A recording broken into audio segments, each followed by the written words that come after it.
인생이라는 경주를 평생 앞만 보고 달려오신 당신. 숨가쁘게 트랙을 완주하고 결승선을 통과했을 때 우리 앞에는 무엇이 기다리고 있을까요? 은퇴, 그리고 퇴직. 그것은 끝이 아니라 비로소 모든 것이 하얗게 비워진 24시간이라는 거대한 백지를 마주하는 순간입니다. 오늘 우리는 그 텅 빈 공간을 어떻게 채워나가야 할지 인생의 두 번째 장을 위한 지혜로운 항해법에 대해 이야기 나누고자 합니다. 이 이야기가 여러분의 마음에 작은 등불이 되기를 바라며 잠시 시간을 내어 이 영상에 좋아요를 눌러주시고 채널을 구독해 주신다면 저희는 더 많은 분들께 이 따뜻한 지혜를 전할 수 있는 큰 힘을 얻게 될 것입니다. 여러분의 소중한 클릭 하나하나가 누군가에게는 새로운 시작의 용기가 될 수 있습니다. 여러분의 하루에 늘 평화와 기쁨이 가득하기를 기원합니다. 우리가 평생의 직장에서 물러나는 순간 처음 몇 달은 마치 달콤한 신혼여행, 허니문과도 같습니다.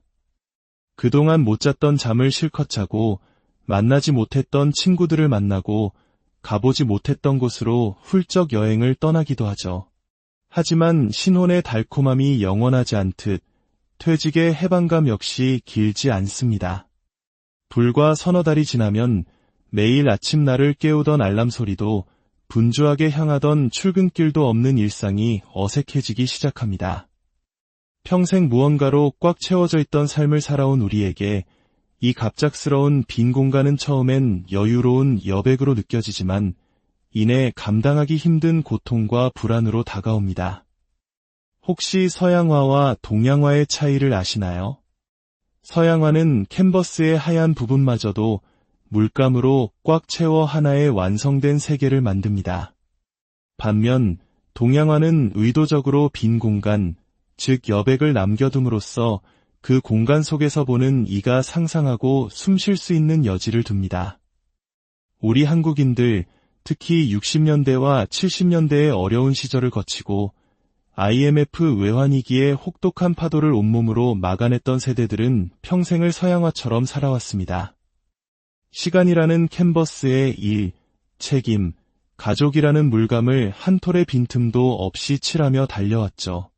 그것이 미덕이었고 성공의 증표였습니다.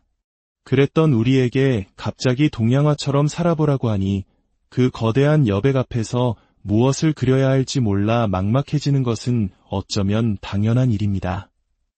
마치 광활한 우주 한가운데 홀로 둥둥 떠있는 듯한 막막함.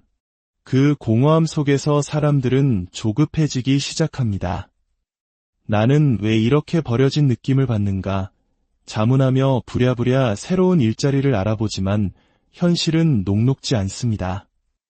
예전과 같은 대우를 받기도 어렵고 사회는 더 이상 나를 필요로 하지 않는다는 생각에 비참한 기분마저 듭니다. 결국 이런 고민은 하나의 질문으로 기결됩니다. 나는 평생을 살면서 제대로 된 취미 하나 없이 뭘 하고 살았나? 이 질문은 단순한 무료함을 넘어 깊은 우울감으로 우리를 끌어내립니다. 그래서 우리는 미리 준비해야 합니다. 내 삶에 여백이 생길 때 그 공간을 무엇으로 채울 것인지 상상하고 계획하는 시간이 반드시 필요합니다. 어떤 분들은 이렇게 반문하실지 모릅니다. 그렇게 의도적으로 무언가를 채우려고 애쓰는 게 과연 자연스러운 일인가? 하지만 은퇴를 경험한 모든 분들께 여쭤보십시오. 그 빈자리를 무엇으로 채워야 할지 몰라 쩔쩔매는 시간이 얼마나 고통스러운지를요.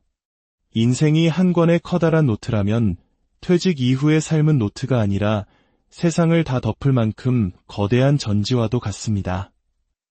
그 막막한 백지 앞에서 우리는 우리만의 새로운 그림을 그릴 계획을 세워야 합니다. 지금껏 단 한 번도 그런 계획을 세워본 적이 없다고요? 괜찮습니다. 지금부터 시작해도 결코 늦지 않습니다. 어쩌면 그 여백은 우리에게 두 번째 삶을 선물하고 예상치 못했던 기쁨을 안겨주며 메마른 땅이라 생각했던 내 삶에 새로운 꽃을 피우게 할 기회의 공간일지도 모릅니다. 한 70대 어르신이 상담을 오셨습니다. 은퇴 후 몇 년간 아무것도 하지 않으니 스스로가 24시간 아무것도 못하는 바보가 된 것 같아 우울하다고 하셨습니다. 제가 여쭈었습니다.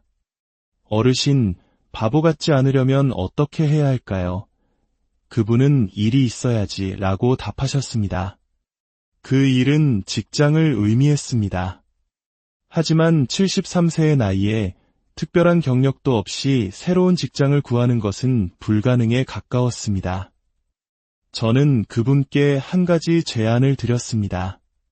제가 지금부터 어르신께 직장을 드리겠습니다. 대신 보수는 없습니다. 괜찮으시겠습니까? 그분은 일만 할 수 있다면 무엇이든 좋다고 하셨습니다. 저와 그분은 머리를 맞대고 일주일 시간표를 짰습니다. 아침 9시부터 저녁 7시까지 마치 현역 시절처럼 빽빽하게 스케줄을 채웠습니다. 월요일 오전에는 복지관 서예교실, 오후에는 자원봉사, 화요일에는 등산 동호회, 수요일에는 도서관에서 책 읽기. 그렇게 일주일을 채워나갔습니다. 처음 일주일은 죽겠다며 힘들어하셨고 2주일이 지나자 못하겠다며 포기하려 하셨습니다. 하지만 우리는 약속을 지켰고 한 달이 지났을 때 그분의 얼굴은 완전히 달라져 있었습니다. 이제야 내가 어떤 사람인지 알게 되었어. 그분은 말씀하셨습니다. 누군가를 도우면서 감격하고 산 정상에 오르며 쾌감을 느끼고 새로운 것을 배우며 기쁨을 얻는 사람. 평생 단 한 번도 자신을 위해 무언가를 해본 적 없었던 그분은 스스로 계획한 일상 속에서 진짜 자신을 발견한 것입니다. 인생의 좌표는 남이 정해주는 것이 아닙니다. 내 인생의 계획은 내가 세우는 것입니다. 우리는 지금부터 나라는 미지의 세계를 탐험하는 첫 번째 개척자가 되는 것입니다. 초등학생 시절 동그라미 여러 개를 그려 방학 계획표를 만들던 기억 다들 있으시죠? 이제 다시 한번 여러분만의 인생 계획표를 그려보세요. 남의 시선은 신경 쓰지 마세요. 누구도 내 남은 인생을 책임져 주지 않습니다. 게으른 사람은 없습니다. 다만 아직 시작하지 않은 사람만 있을 뿐입니다. 지금 바로 여러분만의 계획을 세우고 실행에 옮기십시오. 그 계획을 실행하는 과정에서 지하철을 타고 무의미하게 시간을 보낸다고 누군가 손가락질할 수도 있습니다. 신경 쓰지 마세요. 그건 그저 나의 계획된 스케줄의 일부일 뿐입니다. 우리는 우리의 삶을 사는 것이고 나의 산에 오르고 나의 봉사를 하고 나를 위한 배움을 이어가는 그 모든 자리가 바로 기쁨과 성취의 자리입니다. 그렇다면 어떤 취미를 가져야 할까요? 심리학자 칙센트미하이는 몰입이라는 개념을 통해 진정한 취미란 전문성과 재미가 만나는 지점에 있다고 말했습니다. 즉, 충분히 숙련되어 실력이 늘어나는 과정에서 깊은 즐거움을 느끼는 것, 그것이 바로 취미의 정수입니다. 단순히 시간을 때우는 것이 아니라 그 행위 자체에 완전히 빠져들어 무아지경의 기쁨을 느끼는 과정이죠. 하지만 많은 분들이 이렇게 말씀하십니다. 뭘 해야 할지 모르겠어요. 딱히 좋아하는 것도 재밌는 것도 없어요. 저는 그런 분들께 단호하게 말씀드리고 싶습니다. 아무거나 해보세요. 재미있어 보이는 것도 해보고 전혀 관심 없던 것도 시도해보세요. 이것저것 직접 부딪혀봐야 내가 진짜 무엇을 좋아하는지 알 수 있지 않겠습니까? 아무것도 시도하지 않으면서 막연히 내 인생의 기쁨을 바라는 것은 행동하지 않으면서 완벽한 결과만을 꿈꾸는 게으른 완벽주의자와 같습니다. 가까운 복지관에 한번 가보십시오. 그곳은 새로운 세계로 통하는 놀라운 문입니다. 평생붓 한번 잡아본 적 없던 내가 서예의 매력에 푹 빠질 수도 있고 바느질은 젬병이라 생각했던 내가 낡은 옷을 예술 작품으로 재탄생시키는 리폼의 세계에 눈을 뜰 수도 있습니다. 직접 그 세계에 발을 들여 맛보지도 않고 미리 판단하고 포기하는 것은 스스로 기쁨을 얻을 수 있는 길을 차단해버리는 어리석은 행동입니다. 물론 취미에는 약간의 비용이 들어갈 수 있습니다. 하지만 한 달에 나를 위해 쓰는 10,000원, 20,000원이 내 삶에 가져다줄 풍요로움에 비하면 결코 아까운 투자가 아닐 것입니다. 그리고 다른 사람과 비교하지 마세요. SNS에 올라오는 전문가 수준의 작품들을 보며 기죽을 필요 없습니다. 우리는 위대한 예술가가 아닙니다. 우리는 그저 평범하고 소소한 사람들입니다. 소소한 사람들은 소소한 꿈을 꾸고 소소한 성취에 기뻐하면 되는 겁니다. 남의 기준에 맞춰 나의 작은 기쁨을 빼앗기지 마세요. 비록 작을지라도 그것은 온전히 나의 기쁨입니다. 수많은 취미 중에서 제가 꼭 한 가지를 추천해 드리고 싶은 것이 있습니다.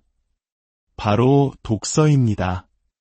나이가 50이 넘으면 눈도 침침해지고 책 읽기가 예전 같지 않다고들 하시죠.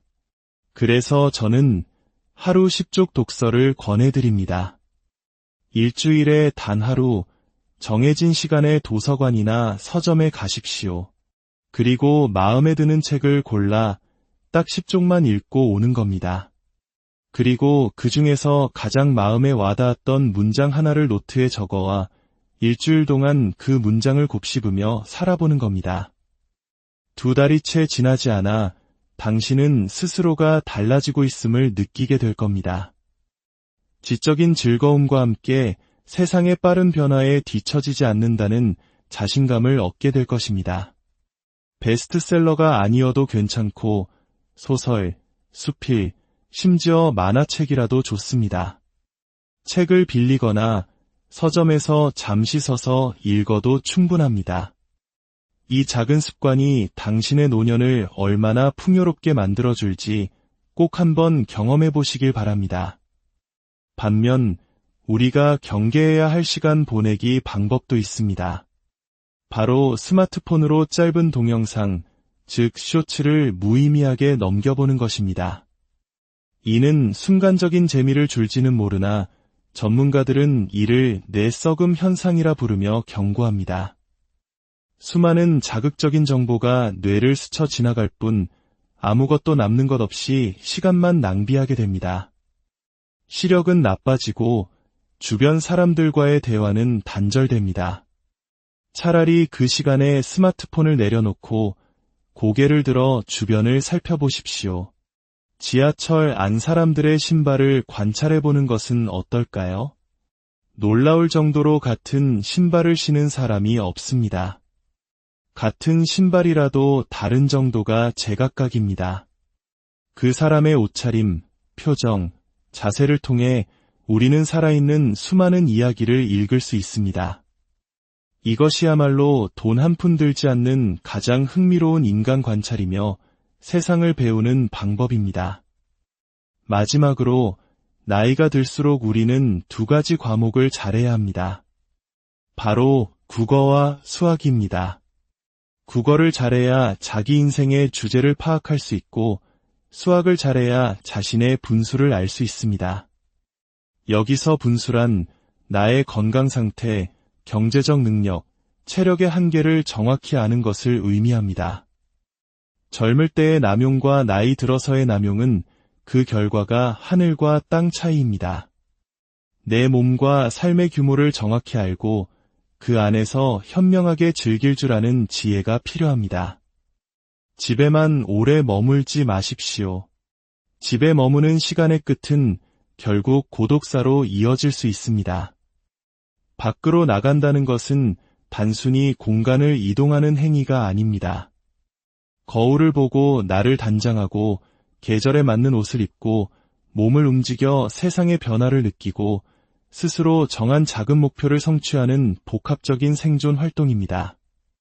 약속이 없어도 갈 곳이 없어도 괜찮습니다. 동네 3번째 전봇대를 찍고 돌아오는 것을 오늘의 목표로 삼으십시오. 그렇게 밖으로 나가 햇볕을 쬐고 변화하는 동네 풍경을 눈에 담는 것만으로도 우리의 삶은 생기로 가득 찰 것입니다. 인생의 후반전은 텅 빈 백지가 아닙니다.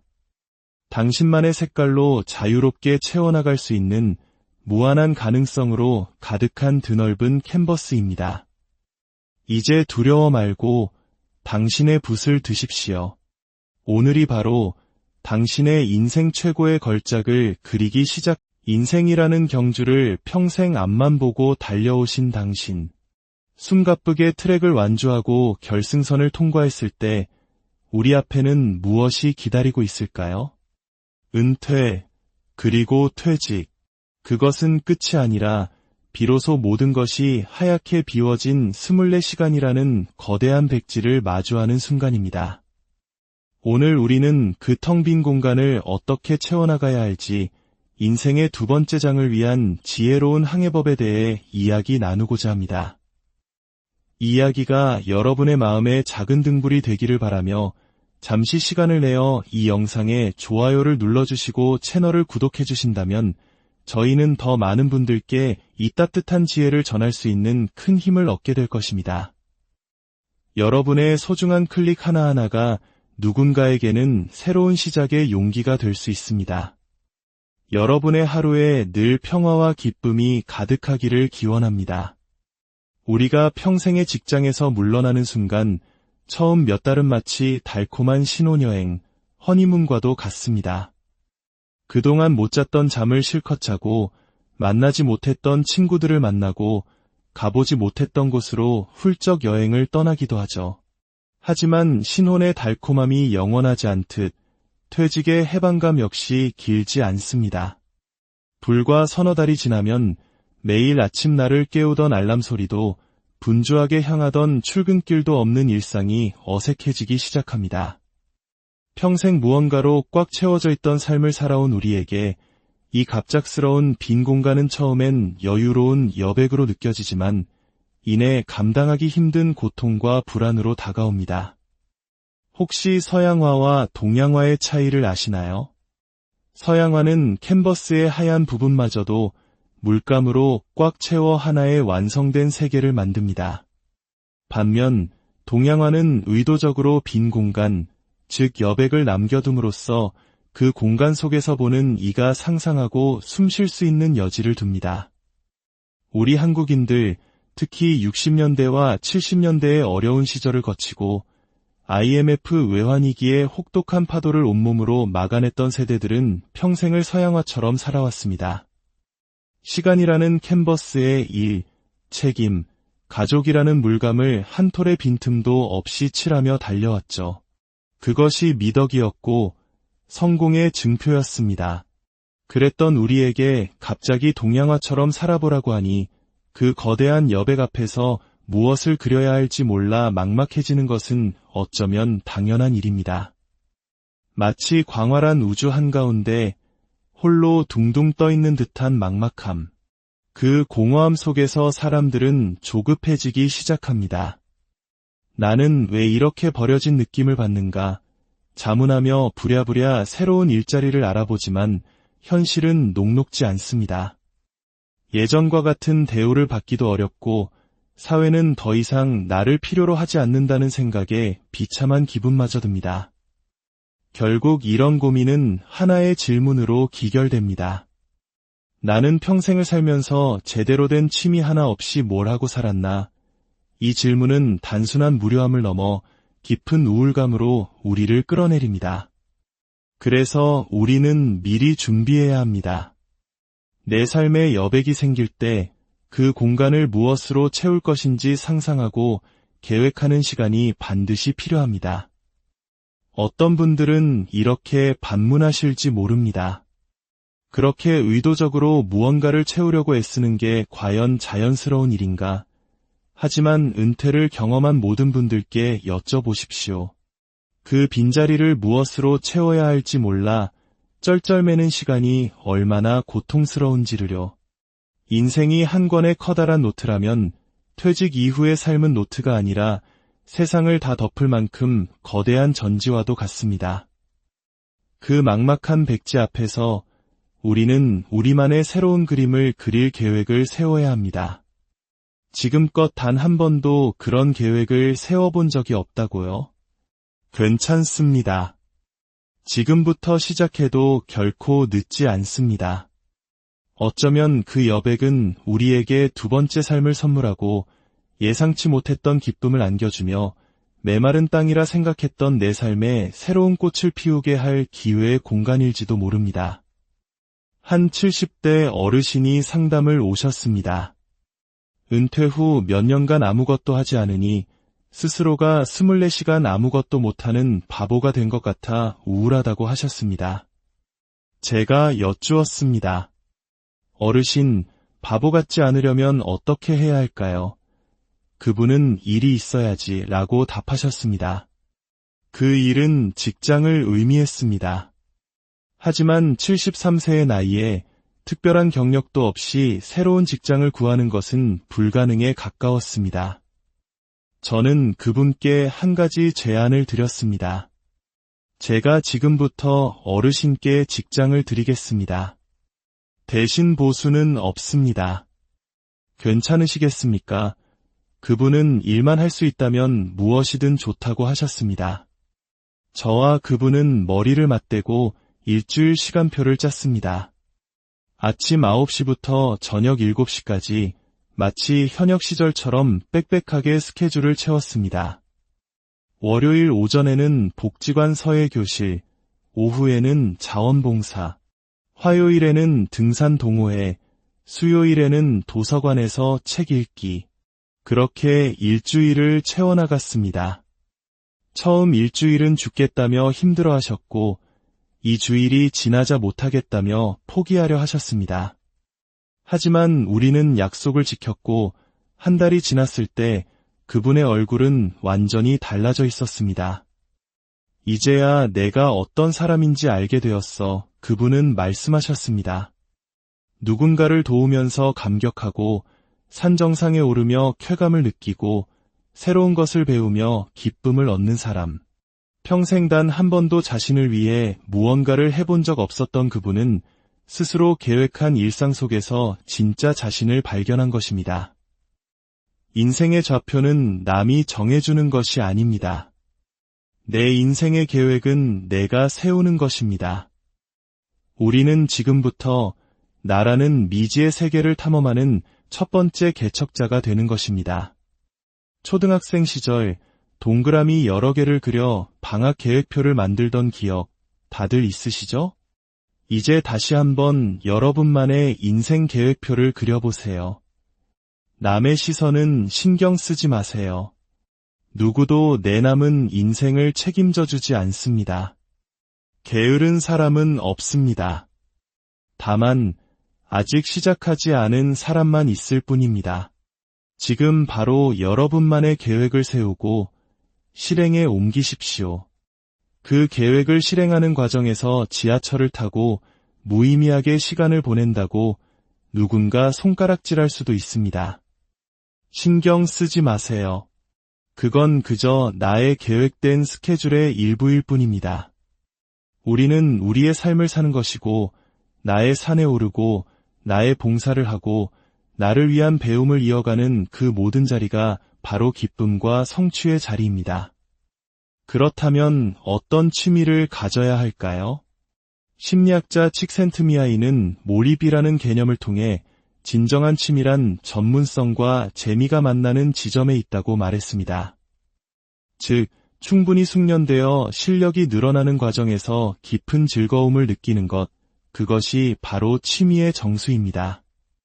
단순히 시간을 때우는 것이 아니라 그 행위 자체에 완전히 빠져들어 무아지경의 기쁨을 느끼는 과정이죠. 하지만 많은 분들이 이렇게 말씀하십니다. 뭘 해야 할지 모르겠어요. 딱히 좋아하는 것도 재밌는 것도 없어요. 저는 그런 분들께 단호하게 말씀드리고 싶습니다. 아무거나 해보세요. 재미있어 보이는 것도 해보고 전혀 관심 없던 것도 시도해보세요. 이것저것 직접 부딪혀봐야 내가 진짜 무엇을 좋아하는지 알 수 있지 않겠습니까? 아무것도 시도하지 않으면서 막연히 내 인생의 기쁨을 바라는 것은 행동하지 않으면서 완벽한 결과만을 꿈꾸는 게으른 완벽주의자와 같습니다. 가까운 복지관에 한번 가보십시오. 그곳은 새로운 세계로 통하는 놀라운 문입니다. 평생붓 한번 잡아본 적 없던 내가 서예의 매력에 푹 빠질 수도 있고, 바느질은 젬병이라 생각했던 내가 낡은 옷을 예술 작품으로 재탄생시키는 리폼의 세계에 눈을 뜰 수도 있습니다. 직접 그 세계에 발을 들여 맛보지도 않고 미리 판단하고 포기하는 것은 스스로 기쁨을 얻을 수 있는 길을 차단해버리는 어리석은 행동입니다. 물론 취미에는 약간의 비용이 들어갈 수 있습니다. 하지만 한 달에 나를 위해 쓰는 10,000원, 20,000원이 내 삶에 가져다줄 풍요로움에 비하면 결코 아까운 투자가 아닐 것입니다. 그리고 다른 사람과 비교하지 마세요. SNS에 올라오는 전문가 수준의 작품들을 보며 기죽을 필요 없습니다. 우리는 위대한 예술가가 아닙니다. 우리는 그저 평범하고 소소한 사람들입니다. 소소한 사람들은 소소한 꿈을 꾸고 소소한 성취에 기뻐하면 되는 겁니다. 남의 기준에 맞춰 나의 작은 기쁨을 빼앗기지 마세요. 비록 작을지라도 그것은 온전히 나의 기쁨입니다. 수많은 취미 중에서 제가 꼭 한 가지를 추천해 드리고 싶은 것이 있습니다. 바로 독서입니다. 나이가 50이 넘으면 눈도 침침해지고 책 읽기가 예전 같지 않다고들 하시죠. 그래서 저는 하루 10쪽 독서를 권해드립니다.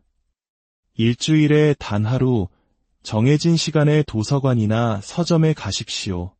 그리고 마음에 드는 책을 골라 딱 10쪽만 읽고 오는 겁니다. 그리고 그 중에서 가장 마음에 와닿았던 문장 하나를 노트에 적어와 일주일 동안 그 문장을 곱씹으며 살아보는 겁니다. 2달이 채 지나지 않아 당신은 스스로가 달라지고 있음을 느끼게 될 겁니다. 지적인 즐거움과 함께 세상의 빠른 변화에 뒤처지지 않는다는 자신감을 얻게 될 것입니다. 베스트셀러가 아니어도 괜찮고 소설, 수필, 심지어 만화책이라도 좋습니다. 책을 빌리거나 서점에서 잠시 서서 읽어도 충분합니다. 이 작은 습관이 당신의 노년을 얼마나 풍요롭게 만들어줄지 꼭 한번 경험해 보시길 바랍니다. 반면 우리가 경계해야 할 시간 보내기 방법도 있습니다. 바로 스마트폰으로 짧은 동영상, 즉 쇼츠를 무의미하게 넘겨보는 것입니다. 이는 순간적인 재미를 줄지는 모르나 전문가들은 이를 뇌썩음 현상이라 부르며 경고합니다. 수많은 자극적인 정보가 뇌를 스쳐 지나갈 뿐 아무것도 남는 것 없이 시간만 낭비하게 됩니다. 시력은 나빠지고 주변 사람들과의 대화는 단절됩니다. 차라리 그 시간에 스마트폰을 내려놓고 고개를 들어 주변을 살펴보십시오. 지하철 안 사람들의 신발을 관찰해보는 것은 어떨까요? 놀라울 정도로 같은 신발을 신은 사람이 없습니다. 같은 신발이라도 다른 정도가 제각각입니다. 그 사람의 옷차림, 표정, 자세를 통해 우리는 살아있는 수많은 이야기를 읽을 수 있습니다. 이것이야말로 돈 한 푼 들지 않는 가장 흥미로운 인간 관찰이며 세상을 배우는 방법입니다. 마지막으로 나이가 들수록 우리는 2가지 과목을 잘해야 합니다. 바로 국어와 수학입니다. 국어를 잘해야 자기 인생의 주제를 파악할 수 있고 수학을 잘해야 자신의 분수를 알 수 있습니다. 여기서 분수란 나의 건강 상태, 경제적 능력, 체력의 한계를 정확히 아는 것을 의미합니다. 젊을 때의 남용과 나이 들어서의 남용은 그 결과가 하늘과 땅 차이입니다. 내 몸과 삶의 규모를 정확히 알고 그 안에서 현명하게 즐길 줄 아는 지혜가 필요합니다. 집에만 오래 머물지 마십시오. 집에 머무는 시간의 끝은 결국 고독사로 이어질 수 있습니다. 밖으로 나간다는 것은 단순히 공간을 이동하는 행위가 아닙니다. 거울을 보고 나를 단장하고 계절에 맞는 옷을 입고 몸을 움직여 세상의 변화를 느끼고 스스로 정한 작은 목표를 성취하는 복합적인 생존 활동입니다. 약속이 없어도 갈 곳이 없어도 괜찮습니다. 동네 세 번째 전봇대를 찍고 돌아오는 것을 오늘의 목표로 삼으십시오. 그렇게 밖으로 나가 햇볕을 쬐고 변화하는 동네 풍경을 눈에 담는 것만으로도 우리의 삶은 생기로 가득 찰 것입니다. 인생의 후반전은 텅 빈 백지가 아닙니다. 당신만의 색깔로 자유롭게 채워나갈 수 있는 무한한 가능성으로 가득한 드넓은 캔버스입니다. 이제 두려워 말고 당신의 붓을 드십시오. 오늘이 바로 당신의 인생 최고의 걸작을 그리기 시작. 인생이라는 경주를 평생 앞만 보고 달려오신 당신. 숨가쁘게 트랙을 완주하고 결승선을 통과했을 때 우리 앞에는 무엇이 기다리고 있을까요? 은퇴, 그리고 퇴직. 그것은 끝이 아니라 비로소 모든 것이 하얗게 비워진 24시간이라는 거대한 백지를 마주하는 순간입니다. 오늘 우리는 그 텅 빈 공간을 어떻게 채워나가야 할지 인생의 두 번째 장을 위한 지혜로운 항해법에 대해 이야기 나누고자 합니다. 이 이야기가 여러분의 마음에 작은 등불이 되기를 바라며 잠시 시간을 내어 이 영상에 좋아요를 눌러주시고 채널을 구독해주신다면 저희는 더 많은 분들께 이 따뜻한 지혜를 전할 수 있는 큰 힘을 얻게 될 것입니다. 여러분의 소중한 클릭 하나하나가 누군가에게는 새로운 시작의 용기가 될 수 있습니다. 여러분의 하루에 늘 평화와 기쁨이 가득하기를 기원합니다. 우리가 평생의 직장에서 물러나는 순간 처음 몇 달은 마치 달콤한 신혼여행, 허니문과도 같습니다. 그동안 못 잤던 잠을 실컷 자고 만나지 못했던 친구들을 만나고 가보지 못했던 곳으로 훌쩍 여행을 떠나기도 하죠.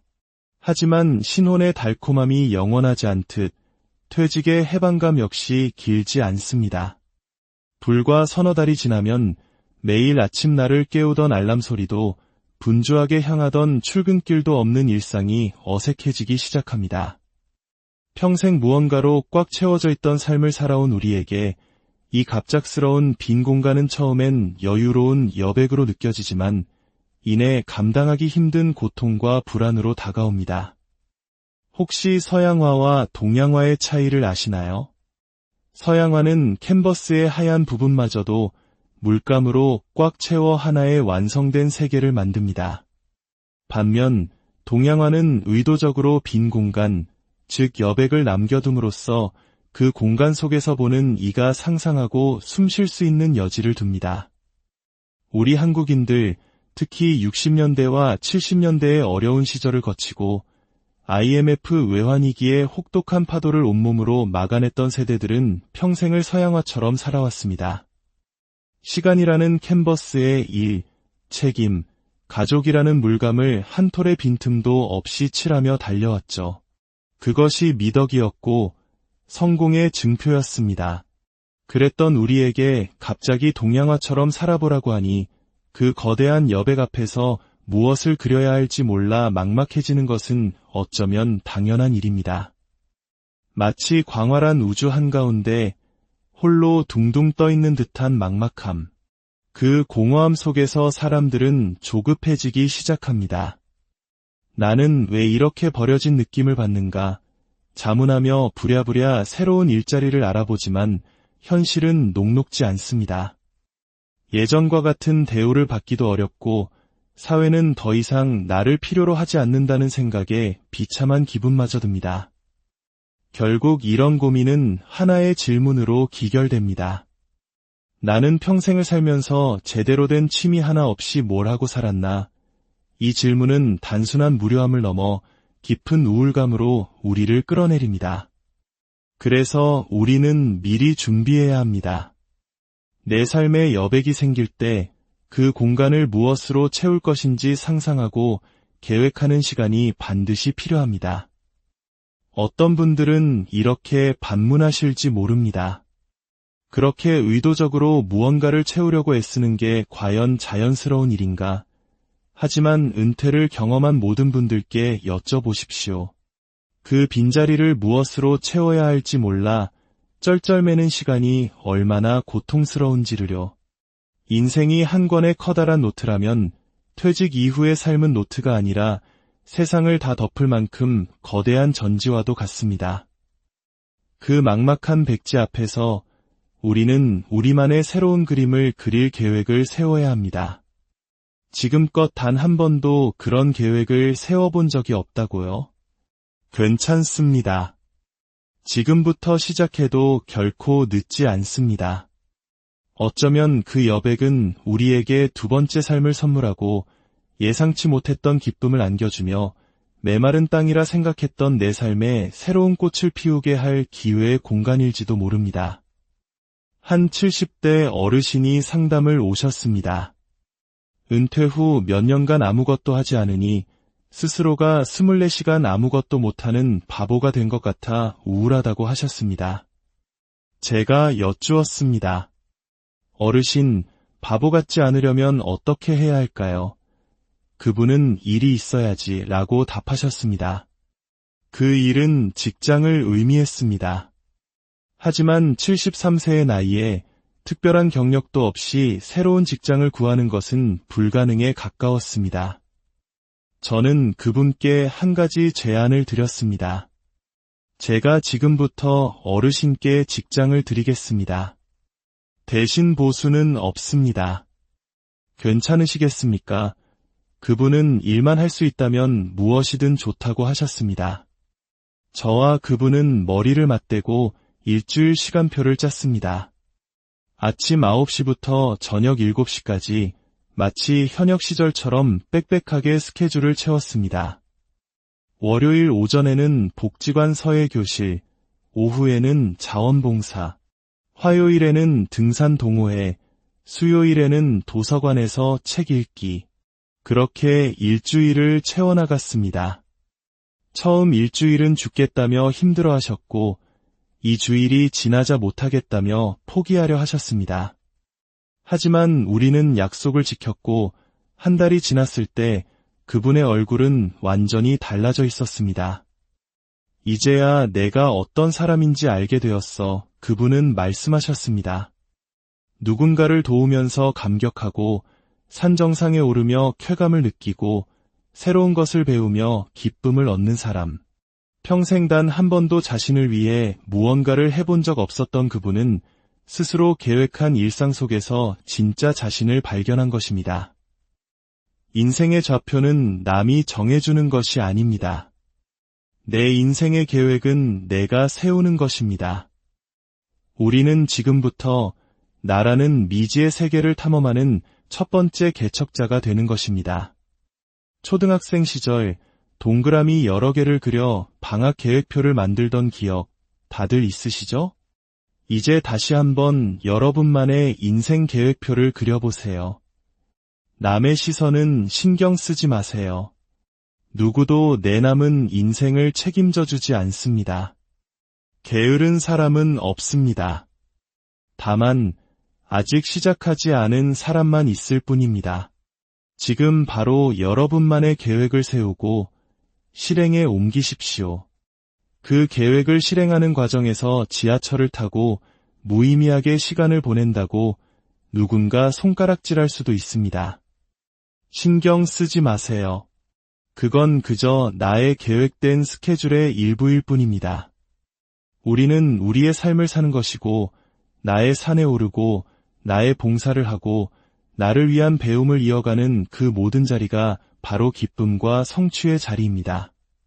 그렇다면 어떤 취미를 가져야 할까요? 심리학자 칙센트미하이는 몰입이라는 개념을 통해 진정한 취미란 전문성과 재미가 만나는 지점에 있다고 말했습니다. 즉, 충분히 숙련되어 실력이 늘어나는 과정에서 깊은 즐거움을 느끼는 것, 그것이 바로 취미의 정수입니다. 단순히 시간을 때우는 것이 아니라 그 행위 자체에 완전히 빠져들어 무아지경의 기쁨을 느끼는 과정이죠. 하지만 많은 분들이 이렇게 말씀하십니다. 뭘 해야 할지 모르겠어요. 딱히 좋아하는 것도 재밌는 것도 없어요. 저는 그런 분들께 단호하게 말씀드리고 싶습니다. 아무거나 해보세요. 재미있어 보이는 것도 해보고 전혀 관심 없던 것도 시도해보세요. 이것저것 직접 부딪혀봐야 내가 진짜 무엇을 좋아하는지 알 수 있지 않겠습니까? 아무것도 시도하지 않으면서 막연히 내 인생의 기쁨을 바라는 것은 행동하지 않으면서 완벽한 결과만을 꿈꾸는 게으른 완벽주의자와 같습니다. 가까운 복지관에 한번 가보십시오. 그곳은 새로운 세계로 통하는 놀라운 문입니다. 평생 붓 한번 잡아본 적 없던 내가 서예의 매력에 푹 빠질 수도 있고, 바느질은 젬병이라 생각했던 내가 낡은 옷을 예술작품으로 재탄생시키는 리폼의 세계에 눈을 뜰 수도 있습니다. 직접 그 세계에 발을 들여 맛보지도 않고 미리 판단하고 포기하는 것은 스스로 기쁨을 얻을 수 있는 길을 차단해버리는 어리석은 행동입니다. 물론 취미에는 약간의 비용이 들어갈 수 있습니다. 하지만 한 달에 나를 위해 쓰는 10,000원, 20,000원이 내 삶에 가져다줄 풍요로움에 비하면 결코 아까운 투자가 아닐 것입니다. 그리고 다른 사람과 비교하지 마세요. SNS에 올라오는 전문가 수준의 작품들을 보며 기죽을 필요 없습니다. 우리는 위대한 예술가가 아닙니다. 우리는 그저 평범하고 소소한 사람들입니다. 소소한 사람들은 소소한 꿈을 꾸고 소소한 성취에 기뻐하면 되는 겁니다. 남의 기준에 맞춰 나의 작은 기쁨을 빼앗기지 마세요. 비록 작을지라도 그것은 온전히 나의 기쁨입니다. 수많은 취미 중에서 제가 꼭 한 가지를 추천해 드리고 싶은 것이 있습니다. 바로 독서입니다. 나이가 50이 넘으면 눈도 침침해지고 책 읽기가 예전 같지 않다고들 하시죠. 그래서 저는 하루 10쪽 독서를 권해드립니다. 일주일에 단 하루 정해진 시간에 도서관이나 서점에 가십시오. 그리고 마음에 드는 책을 골라 딱 10쪽만 읽고 오는 겁니다. 그리고 그 중에서 가장 마음에 와닿았던 문장 하나를 노트에 적어와 일주일 동안 그 문장을 곱씹으며 살아보는 겁니다. 2달이 채 지나지 않아 당신은 스스로가 달라지고 있음을 느끼게 될 겁니다. 지적인 즐거움과 함께 세상의 빠른 변화에 뒤처지지 않는다는 자신감을 얻게 될 것입니다. 베스트셀러가 아니어도 괜찮고 소설, 수필, 심지어 만화책이라도 좋습니다. 책을 빌리거나 서점에서 잠시 서서 읽어도 충분합니다. 이 작은 습관이 당신의 노년을 얼마나 풍요롭게 만들어줄지 꼭 한번 경험해 보시길 바랍니다. 반면 우리가 경계해야 할 시간 보내기 방법도 있습니다. 바로 스마트폰으로 짧은 동영상, 즉 쇼츠를 무의미하게 넘겨보는 것입니다. 이는 순간적인 재미를 줄지는 모르나 전문가들은 이를 뇌썩음 현상이라 부르며 경고합니다. 수많은 자극적인 정보가 뇌를 스쳐 지나갈 뿐 아무것도 남는 것 없이 시간만 낭비하게 됩니다. 시력은 나빠지고 주변 사람들과의 대화는 단절됩니다. 차라리 그 시간에 스마트폰을 내려놓고 고개를 들어 주변을 살펴보십시오. 지하철 안 사람들의 신발을 관찰해보는 것은 어떨까요?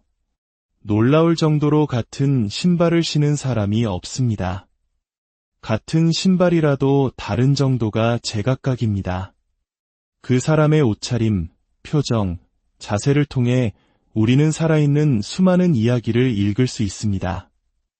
이것이야말로 돈 한 푼 들지 않는 가장 흥미로운 인간 관찰이며 세상을 배우는 방법입니다.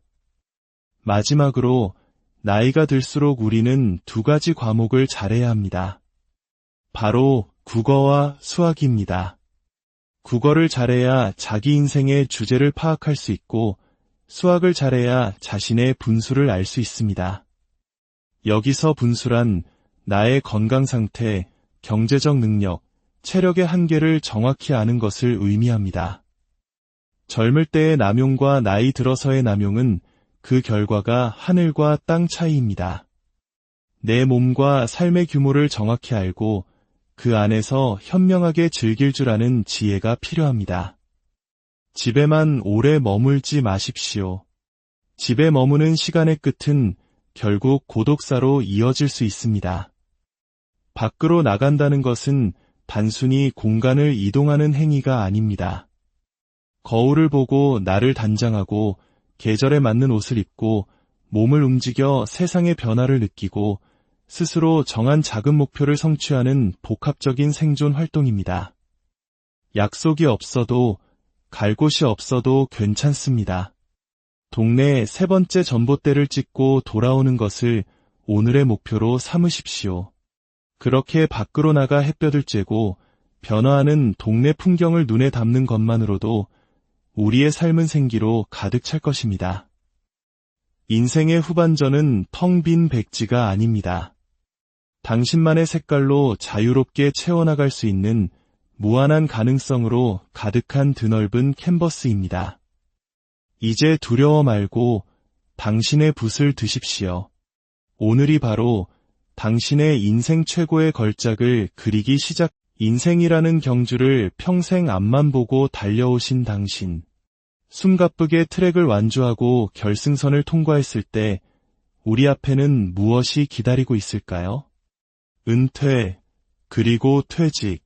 그것은 끝이 아니라 비로소 모든 것이 하얗게 비워진 24시간이라는 거대한 백지를 마주하는 순간입니다. 오늘 우리는 그 텅 빈 공간을 어떻게 채워나가야 할지 인생의 두 번째 장을 위한 지혜로운 항해법에 대해 이야기 나누고자 합니다. 이 이야기가 여러분의 마음에 작은 등불이 되기를 바라며 잠시 시간을 내어 이 영상에 좋아요를 눌러주시고 채널을 구독해주신다면 저희는 더 많은 분들께 이 따뜻한 지혜를 전할 수 있는 큰 힘을 얻게 될 것입니다. 여러분의 소중한 클릭 하나하나가 누군가에게는 새로운 시작의 용기가 될 수 있습니다. 여러분의 하루에 늘 평화와 기쁨이 가득하기를 기원합니다. 우리가 평생의 직장에서 물러나는 순간 처음 몇 달은 마치 달콤한 신혼여행, 허니문과도 같습니다. 그동안 못 잤던 잠을 실컷 자고 만나지 못했던 친구들을 만나고 가보지 못했던 곳으로 훌쩍 여행을 떠나기도 하죠. 하지만 신혼의 달콤함이 영원하지 않듯 퇴직의 해방감 역시 길지 않습니다. 불과 서너 달이 지나면 매일 아침 나를 깨우던 알람 소리도 분주하게 향하던 출근길도 없는 일상이 어색해지기 시작합니다. 평생 무언가로 꽉 채워져 있던 삶을 살아온 우리에게 이 갑작스러운 빈 공간은 처음엔 여유로운 여백으로 느껴지지만 이내 감당하기 힘든 고통과 불안으로 다가옵니다. 혹시 서양화와 동양화의 차이를 아시나요? 서양화는 캔버스의 하얀 부분마저도 물감으로 꽉 채워 하나의 완성된 세계를 만듭니다. 반면 동양화는 의도적으로 빈 공간, 즉 여백을 남겨둠으로써 그 공간 속에서 보는 이가 상상하고 숨 쉴 수 있는 여지를 둡니다. 우리 한국인들, 특히 60년대와 70년대의 어려운 시절을 거치고 IMF 외환위기의 혹독한 파도를 온몸으로 막아냈던 세대들은 평생을 서양화처럼 살아왔습니다. 시간이라는 캔버스에 일, 책임, 가족이라는 물감을 한 톨의 빈틈도 없이 칠하며 달려왔죠. 그것이 미덕이었고 성공의 증표였습니다. 그랬던 우리에게 갑자기 동양화처럼 살아보라고 하니 그 거대한 여백 앞에서 무엇을 그려야 할지 몰라 막막해지는 것은 어쩌면 당연한 일입니다. 마치 광활한 우주 한가운데 홀로 둥둥 떠있는 듯한 막막함. 그 공허함 속에서 사람들은 조급해지기 시작합니다. 나는 왜 이렇게 버려진 느낌을 받는가? 자문하며 부랴부랴 새로운 일자리를 알아보지만 현실은 녹록지 않습니다. 예전과 같은 대우를 받기도 어렵고 사회는 더 이상 나를 필요로 하지 않는다는 생각에 비참한 기분마저 듭니다. 결국 이런 고민은 하나의 질문으로 기결됩니다. 나는 평생을 살면서 제대로 된 취미 하나 없이 뭘 하고 살았나? 이 질문은 단순한 무료함을 넘어 깊은 우울감으로 우리를 끌어내립니다. 그래서 우리는 미리 준비해야 합니다. 내 삶에 여백이 생길 때 그 공간을 무엇으로 채울 것인지 상상하고 계획하는 시간이 반드시 필요합니다. 어떤 분들은 이렇게 반문하실지 모릅니다. 그렇게 의도적으로 무언가를 채우려고 애쓰는 게 과연 자연스러운 일인가? 하지만 은퇴를 경험한 모든 분들께 여쭤보십시오. 그 빈자리를 무엇으로 채워야 할지 몰라 쩔쩔매는 시간이 얼마나 고통스러운지를요. 인생이 한 권의 커다란 노트라면 퇴직 이후의 삶은 노트가 아니라 세상을 다 덮을 만큼 거대한 전지와도 같습니다. 그 막막한 백지 앞에서 우리는 우리만의 새로운 그림을 그릴 계획을 세워야 합니다. 지금껏 단 한 번도 그런 계획을 세워본 적이 없다고요? 괜찮습니다. 지금부터 시작해도 결코 늦지 않습니다. 어쩌면 그 여백은 우리에게 두 번째 삶을 선물하고 예상치 못했던 기쁨을 안겨주며 메마른 땅이라 생각했던 내 삶에 새로운 꽃을 피우게 할 기회의 공간일지도 모릅니다. 한 70대 어르신이 상담을 오셨습니다. 은퇴 후 몇 년간 아무것도 하지 않으니 스스로가 24시간 아무것도 못하는 바보가 된 것 같아 우울하다고 하셨습니다. 제가 여쭈었습니다. 어르신, 바보 같지 않으려면 어떻게 해야 할까요? 그분은 일이 있어야지 라고 답하셨습니다. 그 일은 직장을 의미했습니다. 하지만 73세의 나이에 특별한 경력도 없이 새로운 직장을 구하는 것은 불가능에 가까웠습니다. 저는 그분께 한 가지 제안을 드렸습니다. 제가 지금부터 어르신께 직장을 드리겠습니다. 대신 보수는 없습니다. 괜찮으시겠습니까? 그분은 일만 할 수 있다면 무엇이든 좋다고 하셨습니다. 저와 그분은 머리를 맞대고 일주일 시간표를 짰습니다. 아침 9시부터 저녁 7시까지 마치 현역 시절처럼 빽빽하게 스케줄을 채웠습니다. 월요일 오전에는 복지관 서예교실, 오후에는 자원봉사, 화요일에는 등산 동호회, 수요일에는 도서관에서 책 읽기. 그렇게 일주일을 채워나갔습니다. 처음 일주일은 죽겠다며 힘들어하셨고, 이 주일이 지나자 못하겠다며 포기하려 하셨습니다. 하지만 우리는 약속을 지켰고, 한 달이 지났을 때 그분의 얼굴은 완전히 달라져 있었습니다. 이제야 내가 어떤 사람인지 알게 되었어. 그분은 말씀하셨습니다. 누군가를 도우면서 감격하고 산 정상에 오르며 쾌감을 느끼고 새로운 것을 배우며 기쁨을 얻는 사람. 평생 단 한 번도 자신을 위해 무언가를 해본 적 없었던 그분은 스스로 계획한 일상 속에서 진짜 자신을 발견한 것입니다. 인생의 좌표는 남이 정해주는 것이 아닙니다. 내 인생의 계획은 내가 세우는 것입니다. 우리는 지금부터 나라는 미지의 세계를 탐험하는 첫 번째 개척자가 되는 것입니다. 초등학생 시절 동그라미 여러 개를 그려 방학 계획표를 만들던 기억 다들 있으시죠? 이제 다시 한번 여러분만의 인생 계획표를 그려보세요. 남의 시선은 신경 쓰지 마세요. 누구도 내 남은 인생을 책임져 주지 않습니다. 게으른 사람은 없습니다. 다만 아직 시작하지 않은 사람만 있을 뿐입니다. 지금 바로 여러분만의 계획을 세우고 실행에 옮기십시오. 그 계획을 실행하는 과정에서 지하철을 타고 무의미하게 시간을 보낸다고 누군가 손가락질할 수도 있습니다. 신경 쓰지 마세요. 그건 그저 나의 계획된 스케줄의 일부일 뿐입니다. 우리는 우리의 삶을 사는 것이고 나의 산에 오르고 나의 봉사를 하고 나를 위한 배움을 이어가는 그 모든 자리가 바로 기쁨과 성취의 자리입니다. 그렇다면 어떤 취미를 가져야 할까요? 심리학자 칙센트미하이는 몰입이라는 개념을 통해 진정한 취미란 전문성과 재미가 만나는 지점에 있다고 말했습니다. 즉, 충분히 숙련되어 실력이 늘어나는 과정에서 깊은 즐거움을 느끼는 것, 그것이 바로 취미의 정수입니다. 단순히 시간을 때우는 것이 아니라 그 행위 자체에 완전히 빠져들어 무아지경의 기쁨을 느끼는 과정이죠. 하지만 많은 분들이 이렇게 말씀하십니다. 뭘 해야 할지 모르겠어요. 딱히 좋아하는 것도 재밌는 것도 없어요.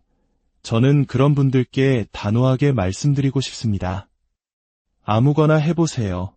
재미있어 보이는 것도 해보고 전혀 관심 없던 것도 시도해보세요.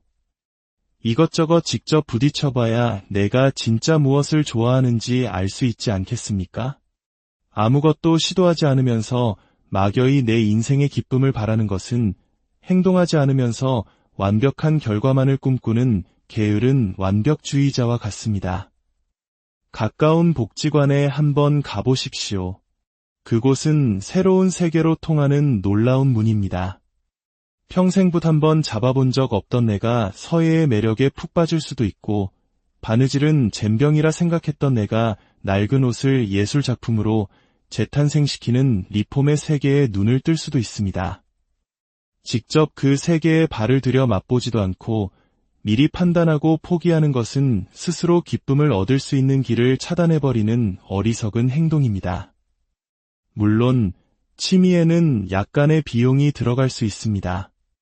하지만 한 달에 나를 위해 쓰는 10,000원, 20,000원이 내 삶에 가져다줄 풍요로움에 비하면 결코 아까운 투자가 아닐 것입니다.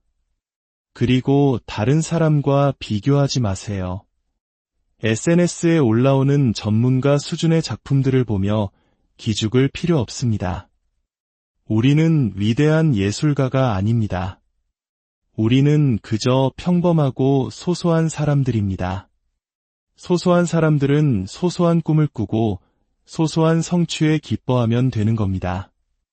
남의 기준에 맞춰 나의 작은 기쁨을 빼앗기지 마세요. 비록 작을지라도 그것은 온전히 나의 기쁨입니다. 수많은 취미 중에서 제가 꼭 한 가지를 추천해 드리고 싶은 것이 있습니다. 바로 독서입니다. 나이가 50이 넘으면 눈도 침침해지고 책 읽기가 예전 같지 않다고들 하시죠. 그래서 저는 하루 10쪽 독서를 권해드립니다. 일주일에 단 하루 정해진 시간에 도서관이나 서점에 가십시오. 그리고 마음에 드는 책을 골라 딱 10쪽만 읽고 오는 겁니다. 그리고 그 중에서 가장 마음에 와닿았던 문장 하나를 노트에 적어와 일주일 동안 그 문장을 곱씹으며 살아보는 겁니다. 2달이 채 지나지 않아 당신은 스스로가 달라지고 있음을 느끼게 될 겁니다. 지적인 즐거움과 함께 세상의 빠른 변화에 뒤처지지 않는다는 자신감을 얻게 될 것입니다. 베스트셀러가 아니어도 괜찮고 소설, 수필, 심지어 만화책이라도 좋습니다. 책을 빌리거나 서점에서 잠시 서서 읽어도 충분합니다. 이 작은 습관이 당신의 노년을 얼마나 풍요롭게 만들어줄지 꼭 한번 경험해 보시길 바랍니다. 반면 우리가 경계해야 할 시간 보내기 방법도 있습니다. 바로 스마트폰으로 짧은 동영상, 즉 쇼츠를 무의미하게 넘겨보는 것입니다. 이는 순간적인 재미를 줄지는 모르나 전문가들은 이를 뇌썩음 현상이라 부르며 경고합니다. 수많은 자극적인 정보가 뇌를 스쳐 지나갈 뿐 아무것도 남는 것 없이 시간만 낭비하게 됩니다.